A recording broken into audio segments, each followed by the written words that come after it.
Good morning, class. So I am your English teacher. I am teacher Lorimer. So for today's lesson, our topic is all about the elements of communication. Do you have any idea about the elements of communication? Anyone? Very good. So our learning objectives, the students are expected to define what is communication and to identify and describe the 8 essential elements of communication. Okay, before we start, let us define first what is communication. Communication is fundamental to the existence and survival of humans as well as to an organization. It is the process of creating and sharing ideas, information, facts, feelings, etc. among people to reach a common goals. So communication is the interaction of people. Communication is very important in our daily living. So what are the elements of communication? First, we have the sender.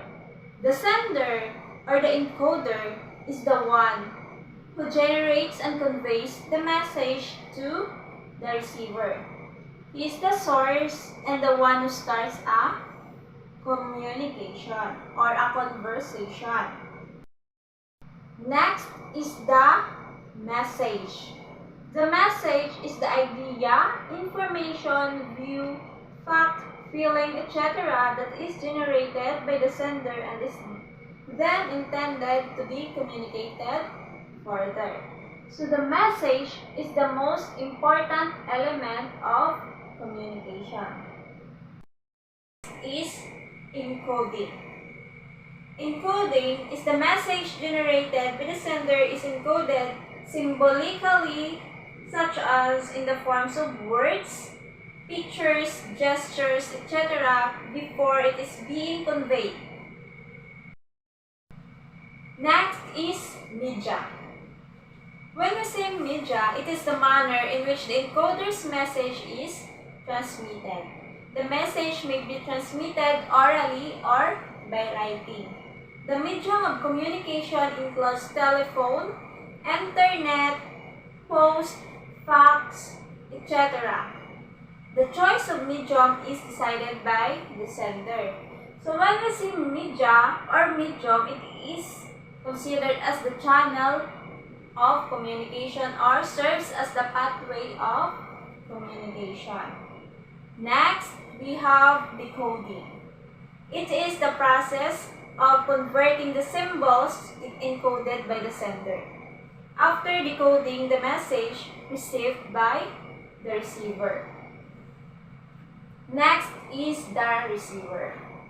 He is the person who is last in chain and to whom the message was sent by the sender. Once the receiver receives the message and understood it in proper perspective and acts according to the message, only then the purpose of communication is successful. So the receiver, in short, the receiver is the one who receives the message. Next is feedback. Once the receiver confirms to the sender that he has received the message and understands it, the process of communication is complete. When we say feedback, it is the manner wherein the receiver responds to the message that is being sent by the sender. Last but not the least is the noise. The noise refers to any communication barriers. Usually, the noise is the reason of misunderstanding of communication. There are different types of noise, but we will discuss it further in our next meeting.